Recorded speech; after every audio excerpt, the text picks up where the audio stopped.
বিষয় আপনাদের সাথে শেয়ার করতে চাই।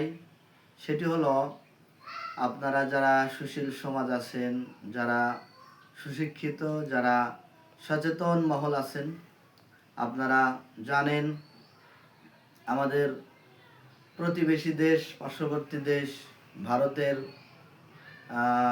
একটি রাজ্য কলিকাতাতে বর্তমান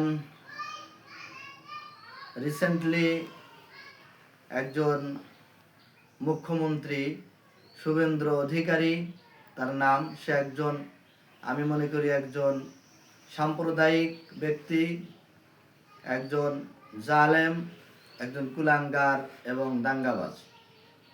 এই মুখ্যমন্ত্রী সদ্য নির্বাচিত হয়েই চেয়ারে বসেই, গদিতে বসেই মুসলিমদের উপরে, মুসলিমদের ধর্মীয় চেতনায় আঘাত হানছে।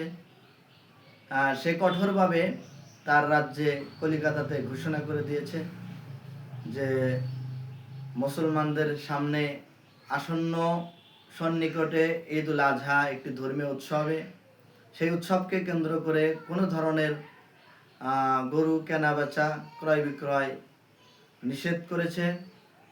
এবং শুধু তাই নয়, মুসলিমদের ধর্মীয় উৎসব, ধর্মীয় জায়গাগুলি যেমন মসজিদ, সেখানে মাইকে আজান দেওয়া বা মাইকে বয়ান করা বা মাহফিলে, ধর্মীয় উৎসবে উচ্চস্বরে বয়ান করা, এ সমস্ত সে কঠোরভাবে নিষেধাজ্ঞা করেছে। তো সর্বপ্রথম আমি একজন মুসলিম হয়ে এর কঠিন এবং তীব্র নিন্দা জানাচ্ছি এবং প্রতিবাদ জানাই। আমরা মুসলমানরা শুধু ভারতে নয়, সারা বিশ্বে এখন আমরা নির্যাতিত, নিপীড়িত। আপনারা জানেন, এই ইরান এবং আমেরিকার যুদ্ধেও এই ইরান কিন্তু নির্দোষ এবং শুধুমাত্র এই বিধর্মীদের